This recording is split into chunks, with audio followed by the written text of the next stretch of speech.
नमस्कार, ये है सत्ता का सुपर संडे और मैं हूं आपके साथ प्रभास शर्मा। तो समाचार प्लस की जो पूरी टीम है वो रुझानों से लेकर नतीजों तक हर जो छोटी अपडेट है आप तक पहुंचा रहा है। और अब समय जो है काफ़ी बीत चुका है। जो 4 राज्यों की हम बात कर रहे थे, हर राज्य को लेकर के जो हमारे सहयोगी है वो यहाँ पर पहुँच गए हैं और हर जो छोटी से छोटी जानकारी है कि कौन सी पार्टी को कौन सा बहुमत क्यों मिला है, अगर कोई पार्टी वहां पर हारी है तो क्यों हारी है, हर जानकारी सारे विश्लेषण के साथ एक बार फिर से हम आपके सामने आ गए हैं। जहां पर हमारे साथ आकाश है जो कि मध्य प्रदेश का पूरा विश्लेषण बताएंगे, सुमित हमारे साथ जो राजस्थान राज्य को देख रहे हैं, श्रुति है जो छत्तीसगढ़ की पूरी जानकारी देंगी और साथ ही साथ हमारे सहयोगी आकाश है जो कि तेलंगाना के बारे में बताएंगे। यहाँ पर 2 छोटे राज्य जो है तेलंगाना और छत्तीसगढ़ और दूसरी तरफ 2 बड़े राज्य मध्य प्रदेश और राजस्थान वो है। सबसे पहले मध्य प्रदेश की बात करेंगे आकाश, तो बड़ा बहुमत बीजेपी को मिल रहा है, क्या कारण है? कारण देखिए, बहुत सारे फैक्टर्स हैं जिनकी वजह से कांग्रेस पिछले विधानसभा की चुनाव के तुलना में वो और भी पीछे चले गई और बीजेपी और आगे चली गई। अगर हम फैक्टर्स की बात करें तो मेरी नज़र में जो सबसे पहला है वो है ओबीसी फैक्टर, क्योंकि हमने देखा कि जब चुनाव प्रचार प्रसार हो रहे थे तब राहुल गांधी जितनी भी जनसभाएं कर रहे थे वो ओबीसी को लेकर आगे जा रहे थे। तो उस हिसाब से अगर देखा जाए तो जितने भी सवर्ण वोट हैं, जो उनका मतलब पारंपरिक तरीके से जो कांग्रेस को वोट करती थी, वो कहीं ना कहीं वो नाराज हो गई और उनका जो सवर्ण जो वोट था वो भी बीजेपी में चली गई। उसके बाद अगर हम फैक्टर देखें तो यहाँ पर INDIA फैक्टर भी काम किया, क्योंकि हमने देखा कि जब से मतलब INDIA का गठन हुआ उसके बाद से ही कई पार्टियां हैं, जैसे कि आम आदमी पार्टी हो गई, तृणमूल कांग्रेस होगी, समाजवादी पार्टी होगी, बसपा हो गई, ये तमाम दल हैं वो INDIA से नाखुश नज़र आ रही थी और नाखुश नज़र आ रही थी और वो अपने आप विरोध जता रही थी। वहीं अगर बात करें मध्य प्रदेश की कुछ सीटें हैं जो कि उत्तर प्रदेश से लगती हैं, वहाँ पर समाजवादी पार्टी और बसपा की कुछ सीटें, कुछ समाजवादी पार्टी की भी कुछ विनिंग सीटें हैं, वहाँ पर भी कांग्रेस ने सीट देने से मना कर दिया था, जिसकी वजह से समाजवादी पार्टी के जो अखिलेश यादव वो भी नाराज नजर आ रहे थे। और भी कई फैक्टर्स हैं जैसे कि मतलब कि कांग्रेस का यहाँ पर ओवर कॉन्फिडेंस दिखा। यहाँ पर समाजवादी पार्टी या BSP को वो साथ में ला सकते थे, शायद सरकार आ जाती, लेकिन ओवर कॉन्फिडेंस था कांग्रेस को कि वो अकेले ही जीत जाएगी। जी, कह सकते हैं। और भी कई फैक्टर्स हैं, जैसे कि हम अगर लाडली बहना योजना को ले लें तो हमने देखा कि 2023 में ही बीजेपी की जो शिवराज सरकार थी उन्होंने लाडली बहना योजना को लागू किया, जिसकी वजह से जो महिला वोट है, हमने एग्जिट पोल में भी देखा कि जो 50% वोट है, जो महिला का वोट वो बीजेपी को गया। तो कहीं ना कहीं अगर देखा, कहीं ना कहीं हम ये कह सकते हैं कि लाडली बहना योजना जो है वो बीजेपी को काम आई। और अगर हम देखें कांग्रेस की, तो लाडली बहना योजना ने कांग्रेस में जो कांग्रेस की जो परंपरागत सीट थी जो महिलाएं देती थी कांग्रेस को, उसको भी पार करती नजर आई। अच्छा, मध्य प्रदेश में एक पैटर्न दिखा है, बीजेपी फिर कांग्रेस वो बदलती है वहां से, लेकिन इस बार नहीं बदला, क्योंकि यहाँ पर कहा जा रहा है, यहाँ पर क्योंकि हार के करीब कांग्रेस आ गई है, तो उनके जो नेता है वो ये कह रहे हैं कि फील्ड पर हमें फीडबैक कुछ और मिला था, नतीजे कुछ और आए, तो ये हार को एक छुपाने की कोशिश की जा रही है, ऐसे बोलकर। जी, अगर देखा जाए, अगर बीजेपी के अगर इतिहास को देखें तो बीजेपी की जहाँ पर भी सरकार रही है और अगले चुनाव में अगर बीजेपी की ही सरकार बनती है तो वो चाहती है कि जो मुख्यमंत्री थे उन्हीं को मुख्यमंत्री बनाया जाए। तो उस हिसाब से देखा जाए तो यहाँ पर भी जो मुख्यमंत्री बनेंगे तो शिवराज सिंह चौहान का चेहरा सबसे पहले उभर कर आएगा। अच्छा, क्योंकि अब ये सवाल मैं पूछने वाली थी, 4 चेहरे मुझे लगता है लगभग मध्य प्रदेश से सामने आ रहा है, ये कंफर्म है कि CM का जो चेहरा है वो शिवराज सिंह चौहान का ही होगा? शिवराज सिंह चौहान का नाम तो फहरिस्त में सबसे पहला आता है। वहीं कई नाम भी ऐसे भी हैं। जो सबसे पहला नाम आता है प्रहलाद पटेल का, इनका नाम इसलिए है क्योंकि ये OBC समाज से आते हैं और मध्य प्रदेश में कहीं ना कहीं 50% से ज़्यादा OBC समाज के लोग रहते हैं। तो अगर शीर्ष नेतृत्व चाहती है तो हो सकता है कि प्रहलाद पटेल को CM बनाए। वहीं तीसरे नंबर पर आते हैं नरेंद्र सिंह तोमर, जो कि काफ़ी चुनाव के दौरान काफ़ी एक्टिव थे और इन्हें कई नई जिम्मेदारियाँ भी दी गई थी।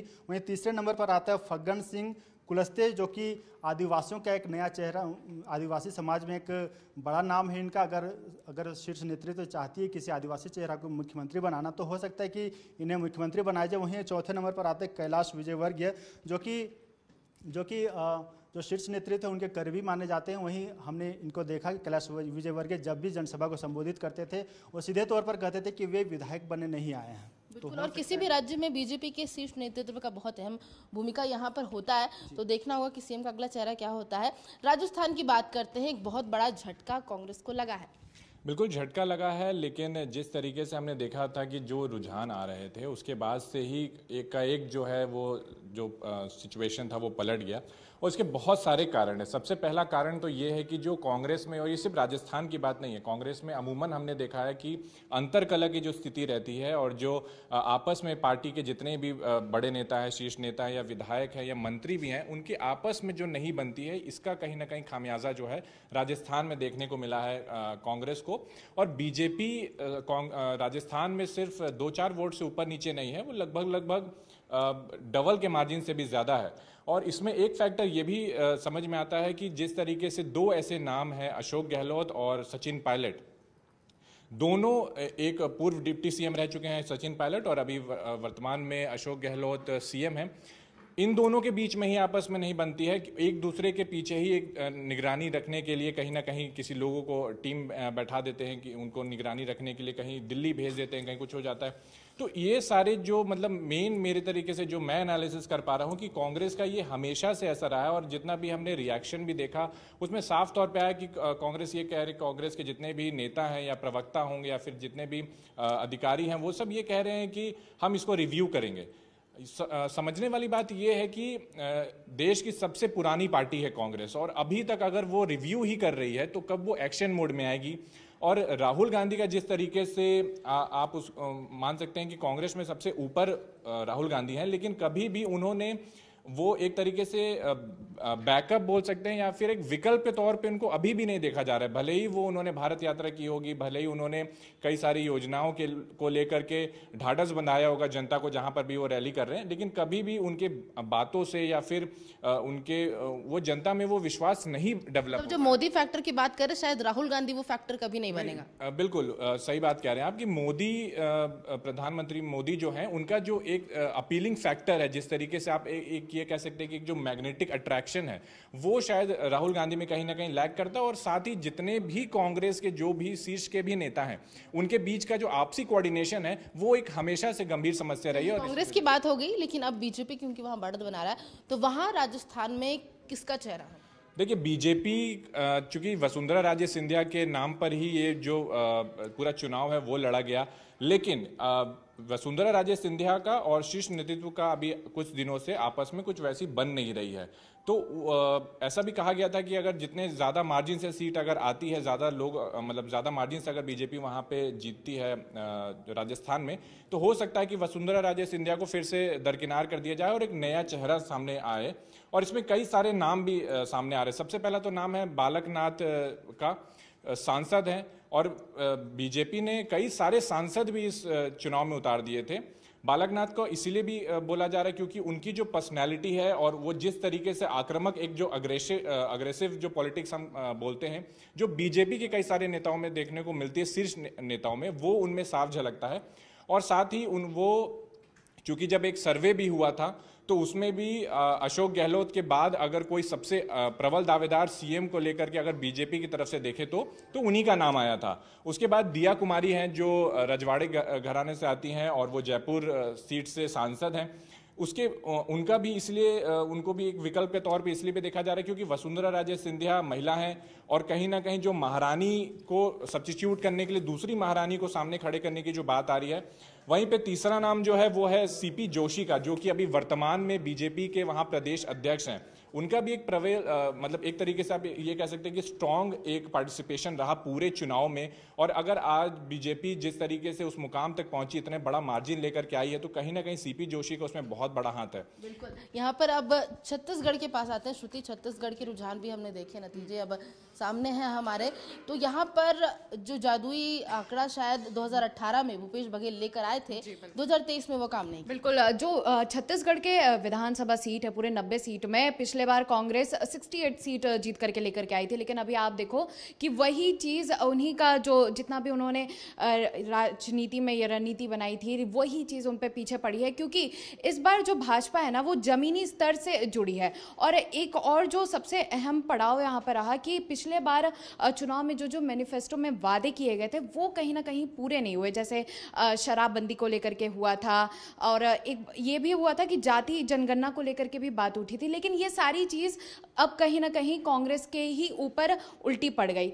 बात करते हैं अगर इन 90 विधानसभा सीट में, तो सबसे इम्पॉर्टेंट सीट था संभाग, वहाँ पर भी कांग्रेस को काफ़ी मशक्क़त करनी पड़ी। और अगर अब इन सब के बीच बात करें कि कांग्रेस को सबसे ज़्यादा जो कांग्रेस हल्के में ले रही थी कि महादेव ऐप जो सट्टेबाजी ऐप को लेकर के बीजेपी बार बार इसको लेकर के मुखर हो रही थी, काफ़ी प्रेस वार्ता की गई, स्मृति ईरानी ने भी मुखर होकर के बोला था। तो ये सब का इम्पैक्ट को लेकर के ना कांग्रेस बिल्कुल हल्के में ले रही थी। उन्होंने शायद ही इतना सोचा होगा कि इसका इम्पैक्ट इतना हावी पड़ेगा। और ये भी बोल सकते हैं कि बीजेपी जिस तरह से जमीनी स्तर पर लोगों के साथ, मतदाताओं के साथ जुड़ी है, उतना कांग्रेस नहीं जुड़ी है। कांग्रेस कहीं ना कहीं जो पीआर एजेंसीज है उन्हीं के भरोसे रह गई, जिसका नतीजा यह है कि कांग्रेस को छत्तीसगढ़ में उतना वोट नहीं मिल पाया। इम्पैक्ट की उनकी बात कर रहे हैं तो बहुत सारे घोटालों में भी अभी की जो सरकार चल रही है छत्तीसगढ़, उसका नाम सामने आया था। तो क्या लगता है उसका भी एक असर, जनता पर प्रभाव पड़ा है? जी, कहीं ना कहीं तो इसका असर पड़ा ही है, क्योंकि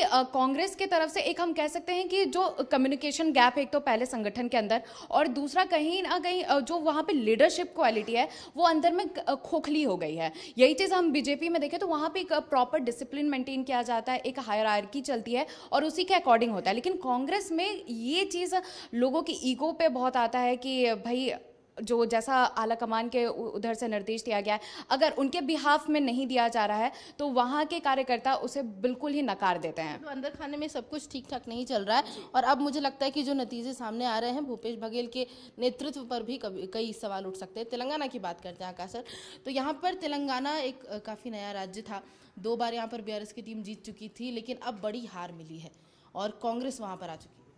देखिए प्रभा, आपको बता दूं इस हार के पीछे कई वजह हैं, लेकिन जो मुख्य वजह आपको बता रहा हूं कि सबसे पहली वजह रही भ्रष्टाचार को लेकर केसीआर की जो पूरी फैमिली थी वो पूरी भ्रष्टाचार में डूबी थी, जिसके मामले लगातार मीडिया में आ रहे थे। पहली बात है कि केसीआर ने एक आदिवासियों की ज़मीन खरीद बिक्री के लिए जो नियम थे उसके इतर जाकर के उन्होंने आदिवासियों की खरीद बिक्री की और नियम को बाकायदा उन्होंने बदल दिया। और दूसरा, केसीआर की जो बेटी है के कविता, वो दिल्ली शराब घोटाले में फंसी रही, जिसका भी काफ़ी उनकी पार्टी को नुकसान पहुंचा है। और आपको बता दें कि जो तेलंगाना वहां पर मुस्लिम जो मतदाता हैं, 119 सीटों में करीब 46 ऐसे सीट हैं जहां पर वो एक निर्णायक भूमिका में होते हैं। तो जो कांग्रेस का जो पहले से ही जो प्लान था कि मुस्लिम जो वोटर हैं उसको अपनी ओर करने का, इसके लिए उन्होंने एक पोस्टर जारी किया था। उस पोस्टर की काफ़ी चर्चा हुई थी, जिसमें पीएम पोस्टर में दिखे, उसके दोनों ओर, एक ओर AIMIM और दूसरी ओर बीआरएस, दोनों पार्टियां थी और कठपुतली की तरह नचाते हुए नजर आए। और ये कांग्रेस जनता को ये संदेश देना चाह रही थी कि अगर ये लोग जीतेंगे तो ये लोग बीजेपी के साथ आ सकते हैं। तो कहीं ना कहीं मुस्लिम मतदाताओं में इसको लेकर के जो इन दोनों पार्टियों से दूरी बना ली और इसका सीधा फायदा कांग्रेस को मिला और कांग्रेस ने वहाँ पर जीत दर्ज करती हुई नजर आ रही है। और केसीआर हैं वो तीसरी बार सीएम बनने से चूकते नजर आए। बिल्कुल, यहाँ पर आप, क्योंकि आपने मुस्लिम वोटर्स की बात की, तो मुझे लगता है कांग्रेस का कहीं ना कहीं सपोर्ट हमेशा रहा है, क्योंकि हमास का मुद्दा, फिलिस्तीन का मुद्दा, वो मुखर होकर के कांग्रेस उसके बारे में बात करती रही है। AIMIM जो है तेलंगाना में पीछे कैसे रहेगी? देखिए प्रभाव को बता दूं कि AIMIM का जो रहा है शुरू से ही, उसके ऊपर एक इस तरह का छवि बना दी गई है कि वो बीजेपी के लिए काम करती है, वो वहीं अपनी कैंडिडेट खड़ा करती है जहां बीजेपी हार रही होती है और बीजेपी को जीत की ज़रूरत होती है। तो ये जो फैक्टर है वहां काम किया। और मुस्लिम मतदाता जो आप देख रहे होंगे, मुस्लिम बहुल क्षेत्र में भी अगर वो पार्टी खड़ी अपने कैंडिडेट खड़े करते हैं तो उनको हार का सामना करना पड़ता है। तो कहीं ना कहीं जो कांग्रेस है वो मुस्लिम जो वोटर हैं उनको अपनी ओर खींचने में कामयाब रही और इसी का नतीजा हम तेलंगाना परिणाम में देख रहे हैं। अच्छा, एक और चीज़, क्योंकि हम तेलंगाना की बात कर रहे हैं, बीजेपी की बात करें तेलंगाना में अगर, तो 1 से वो अब डबल डिजिट में आ गई है। तो क्या लगता है कि अगले कुछ सालों में लगता है कि बीजेपी की भी पकड़ शायद साउथ में बने थोड़ी? बिल्कुल प्रभाष, जिस तरह से बीजेपी ने दावे भी किए थे, उन्होंने इतना कहा था कि वो सरकार ना बनाने की स्थिति में हैं और ना ही सरकार बनाएंगे, लेकिन उन्होंने ये जरूर कहा था कि हम अच्छी संख्या में होंगे। और जो पिछले चुनाव थे वो कम से कम उन्होंने 15 सीट लाने की बात कही थी, लेकिन अभी जो रुझान आ रहे हैं उसमें दिख रहा है कि वो 10 सीट पर बढ़त बनाए हुए हैं। तो कहीं ना कहीं बीजेपी के लिए काफ़ी फायदेमंद है और आने वाले चुनाव में जो अगला विधानसभा चुनाव होगा, कहीं ना कहीं बीजेपी और गेन करती नजर आएगी और ये फायदे के रूप में देखा जा रहा है। चलिए, बड़ा फायदा यहाँ पर तेलंगाना में बीजेपी को भी हुआ है, क्योंकि बढ़त यहाँ पर बनाई। क्योंकि हम कांग्रेस की बात कर रहे हैं, मध्य प्रदेश में आए, तो मुझे लगता है कि तेलंगाना के अलावा दूसरे राज्यों में कांग्रेस का मोमेंटम वो नहीं बन पाया।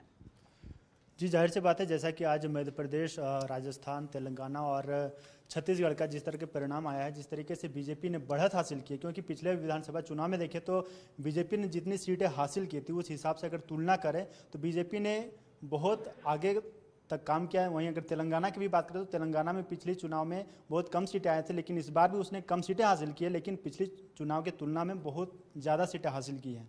वहीं अगर मध्य प्रदेश की बात करें तो मध्य प्रदेश में तो जैसा कि मैंने आपको पहले भी बताया कि लाडली बहना योजना बहुत काम कर गई।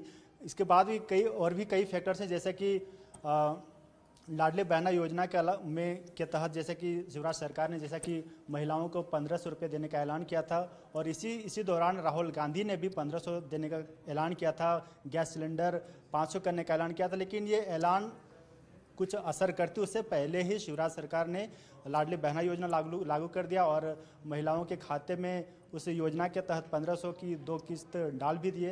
तो कहीं ना कहीं ये बहुत काम आया है। बिल्कुल, जो महिला वोटर्स है वो बड़ी काम की आई हैं, बीजेपी को बड़ा सपोर्ट मिला है। राजस्थान में भी कह सकते हैं कि महिला वोटर्स का एक बड़ा सपोर्ट मिला है। बिल्कुल कह सकते हैं महिला वोटर्स, और इस बार पूरे देश भर में जिस तरीके से ये 5 राज्य जिनके चुनाव हुए थे, जिनके 4 के परिणाम अभी सामने आ रहे हैं हमारे पास, उसमें महिलाओं का जो वोट प्रतिशत है वो हर राज्य में ज़्यादा देखने को मिला है। और एक और बात ये भी है कि जिस तरीके से वसुंधरा राजे सिंधिया की अगर हम बात करें तो उनके नाराजगी की वजह से जितने भी राजपूत वोट हैं वो कहीं ना कहीं मतलब बीजेपी के खेमे से बाहर जाते हुए दिख रहे थे, जिसको लास्ट मोमेंट पे टर्न ऑन किया गया। और जब वसुंधरा राजे सिंधिया के कई सारे ऐसे क्लोज पार्टी मेंबर्स थे जिनको लास्ट मोमेंट में पार्टी में एंट्री दी गई, वापस बुलाया गया, कहीं ना कहीं उस चीज़ को बैकअप करने के लिए, उस सीट को बैक करने के लिए और जितने भी राजपूत वोटर्स हैं उनको वापस लाने के लिए। और कहीं ना कहीं अगर हम ये बात करें कि पीएम नरेंद्र मोदी का भी इस पूरे जो राजस्थान का चुनाव रहा उसमें बहुत बड़ा इम्पैक्ट है, क्योंकि हम हमेशा से 2014 के इलेक्शन से ही अगर हम बोले तो हमेशा ये बात उठती है किसी भी चुनाव में कि मोदी का लहर चल रहा है। पीएम नरेंद्र मोदी ने वहां पे जनसभा करते हुए साफ तौर पे ये कह दिया था कि इस बार अशोक गहलोत की जो सरकार है वो नहीं आएगी। तो कहीं ना कहीं वो बात भी एक सच होती दिख रही है। और दूसरा जो एक आप कह सकते हैं राजस्थान को लेकर के जो एक अंधविश्वास भी आप बोल सकते हैं कि हर 5 साल में जो पार्टी होती है सिटिंग वो चेंज हो जाती है। तो मतलब ये चीज भी दर्शाती है ना कि वहाँ के जो जनता है, वहाँ की जो जनता है वो बड़ी एक्टिव इसको लेकर के वो चेंज चाहती है, बदलाव चाहती है, ताकि वो अलग अलग सरकार को टेस्ट करे कौन उसके लिए बेहतर काम करता है। बिल्कुल एक्टिव भी है और अलर्ट मोड पे इसलिए भी है क्योंकि वो 5 साल किसी भी सरकार को परखती है। क्योंकि अशोक गहलोत की सरकार की अगर हम बात करें तो उन्होंने कोरोना काल में बहुत ही अच्छा काम किया था और लोगों के घर घर तक जाकर के उनको सुविधाएं पहुंचाई थी और कोरोना काल में बहुत अच्छा क्राइसिस मैनेजमेंट किया था। लेकिन सिर्फ कोरोना काल को लेकर के या फिर कुछ 1-2 मुद्दों को लेकर के सरकार नहीं चलती है। तो आपने जैसा कि कहा कि वहाँ की जो जनता है वो बहुत ज़्यादा एक्टिव है और हमेशा इस बात का ध्यान रखती है कि उनके सरोकार के लिए जो सरकार है वो क्या काम कर रही है, और थोड़ा सा भी अगर उससे चूकती हुई नजर आती है सरकार तो उसे तुरंत तब्दील कर दिया जाए। तो जो अशोक गहलोत है, क्या लगता है कि वो थोड़े उन्होंने ढिलाई दे दी थी या ओवर कॉन्फिडेंस था? जैसे कि मैंने आकाश से भी पूछा कि जो मोमेंटम है जितना तेलंगाना में दिखा, राहुल गांधी भी वहां पहुंच रहे थे, दौरे हो रहे थे बड़े चेहरों के कांग्रेस के, शायद दूसरे राज्यों में उतना नहीं कर पाए वो। देखिए मोमेंटम की कमी तो बिल्कुल है और ये पूरे कांग्रेस पार्टी में, जैसा मैंने पहले भी बताया कि अशोक गहलोत की कहीं ना कहीं चूक जो रही मेरे हिसाब से वो ये थी कि वो अपनी पार्टी को समेटने के चक्कर में जो रह गए और एक दूसरे के पीछे आरोप प्रत्यारोप का जो सिलसिला रहा उनके और सचिन पायलट के बीच में, वो कहीं ना कहीं बैकफायर कर गया और वो पूरे इलेक्शन को एज अ होल देख नहीं पाए, उसको एक गति नहीं दे पाए। और जिस तरीके से एक आप कह सकते ओवर कॉन्फिडेंस उनके पास था ही, क्योंकि वो हमेशा जनसभा में ये चीज़ साफ तौर पर कहते थे कि नहीं मेरी सरकार दोबारा आएगी, जबकि उनको पता है कि कांग्रेस में जितने भी बाकी के सारे जो लीडर है, अगर सिर्फ सचिन पायलट और अशोक गहलोत की बात हटा भी दे तो बाकी के जितने लीडर्स हैं वो कहीं ना कहीं उनसे नाखुश चल रहे थे और उसी को लेकर के ये सारा जो मंथन करने का जब समय था तब उन्होंने किया नहीं और जिसका खामियाजा उन्हें देखने को मिला। तो क्या लगता है कि अब कांग्रेस को थोड़ा प्रैक्टिकल होकर गठबंधन की तरफ बढ़ना चाहिए? देखिए प्रैक्टिकलिटी की अगर हम बात करें तो गठबंधन में तो ऐसे भी जितने भी मेजर राज्य हैं वहां पर कांग्रेस उसी हिसाब से काम कर रही है बहुमत में। अगर राजस्थान की ही बात करें, राजस्थान में देखिए अब तो कोई चारा बस्ता नहीं है उनके पास, ठीक है। अब बीजेपी जो है वही जो जादुई अंक है वो छू चुकी है और उसके बाद वो जिस तरीके से अपनी सरकार को बनाती है और अगले 5 साल में जिस तरीके से करती है काम, लेकिन कहीं ना कहीं ये एक सीख लेने वाली बात है क्योंकि अशोक गहलोत भी बहुत कद्दावर नेता है, बहुत ही सीजन पॉलिटिशियन उनको माना जाता है और वो बारीकियों को समझते हैं।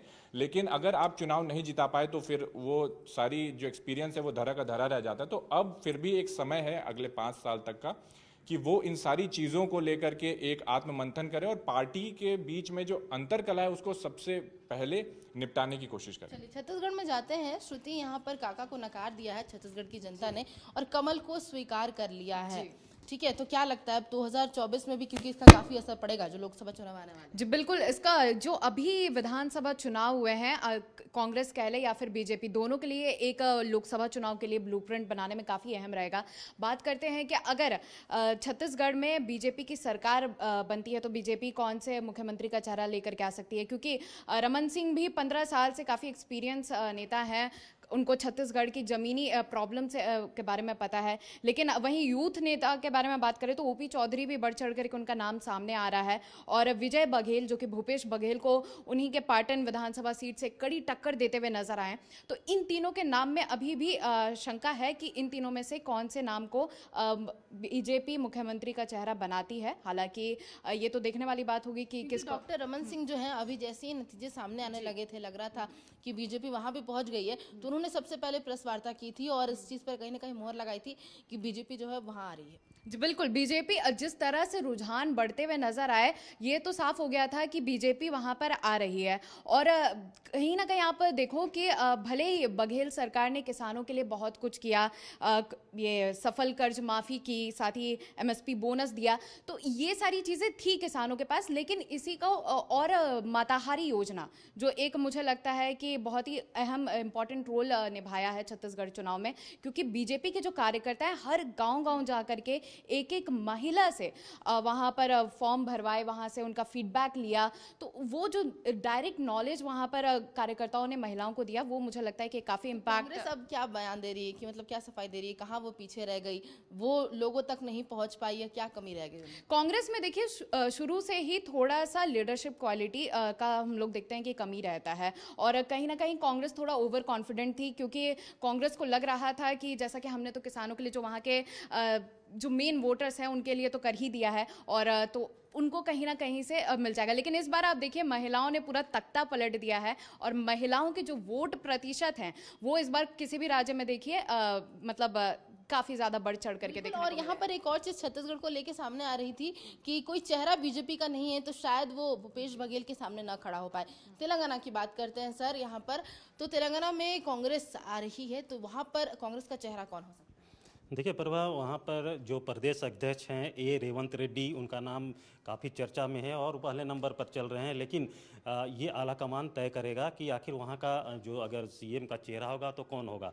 फिलहाल उनका नाम सबसे आगे चल रहा है, और उनको जो ये जीत मिली है तेलंगाना में, उनकी भूमिका काफ़ी रही है। वहाँ पर वो 3 बार विधायक भी रहे हैं, सांसद भी रहे हैं, वहाँ के प्रदेश अध्यक्ष भी रहे हैं, तो कहीं ना कहीं वो सबसे आगे चल रहे हैं। तो हो सकता है कि सीएम का चेहरा वही बने और उन्हें सीएम बनाया जाए।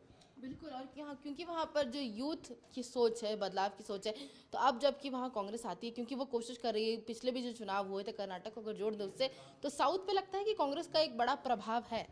देखिए प्रभाव, साउथ में कांग्रेस का पहले से भी प्रभाव रहा है, कई राज्यों में उनकी सरकार रही है, तो तेलंगाना जीतने में वो पहली बार सफल रही है। और इसके पीछे बहुत सारी वजह हैं जो मैंने आपको पहले बताया था, और एक वजह खास रही थी राहुल गांधी की भारत जोड़ो यात्रा, जो तेलंगाना में काफ़ी पॉपुलर रही थी और काफ़ी लोग जुड़े थे उस वहाँ पर। तो ये सबसे बड़ी अगर कांग्रेस की जीत के पीछे वजह माने जाए तो राहुल गांधी की जो भारत जोड़ो यात्रा है वो उसका अहम रोल अदा किया है, और इसके लिए लोग कांग्रेस को वोट दिए हैं, उनके साथ आने के लिए उनके साथ आए हैं। अच्छा, क्योंकि तेलंगाना की तो हम बात करें, जो आपने कहा कि राहुल गांधी ने जो भारत जोड़ो यात्रा निकाली थी वो वहाँ पर काम कर गई। दूसरे राज्यों में राहुल गांधी ने, क्योंकि कन्याकुमारी से शुरू की थी कश्मीर तक, तो दूसरे राज्यों में जो हिंदी भाषी राज्य हैं, चाहे वो छत्तीसगढ़ हो, राजस्थान हो, मध्य प्रदेश हो, वहाँ वो क्यों नहीं काम कर पाए? देखिए प्रभाव, अन्य राज्यों हिंदी भाषी राज्यों की बात करें तो वहाँ बीजेपी अपना प्रभाव बनाए हुए है, कई जगह उनकी सरकारें हैं। लेकिन जो साउथ की बात करें तो वहाँ या फिर लोकल पार्टियों की सरकार होती है या फिर कांग्रेस की सरकार होती है, तो वहाँ भारत जोड़ो यात्रा का जो प्रभाव था वो काफ़ी पड़ा था। तेलंगाना में आप देखी होंगी कि जब तेलंगाना में भारत जोड़ो यात्रा हो रहा था तो आप कह सकती हैं कि पूरी तेलंगाना सड़कों पर उतर आई थी और राहुल गांधी के साथ चल रही थी, तो इसका प्रभाव काफ़ी पड़ा है वहाँ पर। बिल्कुल, यहाँ पर साउथ में तो कांग्रेस का जादू जो है वो चल गया है, लेकिन जो हम हिंदी भाषी राज्यों की बात कर रहे हैं वहाँ पर शायद नहीं चला। अब मिजोरम में भी चुनाव के नतीजे आने वाले हैं, वो भी देखना होगा कि क्या कुछ नतीजे सामने आते हैं। लेकिन अभी जो तस्वीरें सामने आई है इस विधानसभा चुनाव में, ऐसा लग रहा है कि जो 2024 में चुनाव होने वाले हैं लोकसभा के, उसमें एक बहुत बड़ी तस्वीर सामने आएगी। हो सकता है बहुत कुछ पलट भी जाए या फिर जो शायद आकलन किया जा रहा है वही चीज़ें सामने आए। बहुत बहुत शुक्रिया हमारे सारे सहयोगियों का सारी जानकारियों के लिए। तो अपडेट अभी भी देते रहेंगे हम, आप बस देखते रहिए समाचार प्लस झारखंड बिहार। नमस्कार।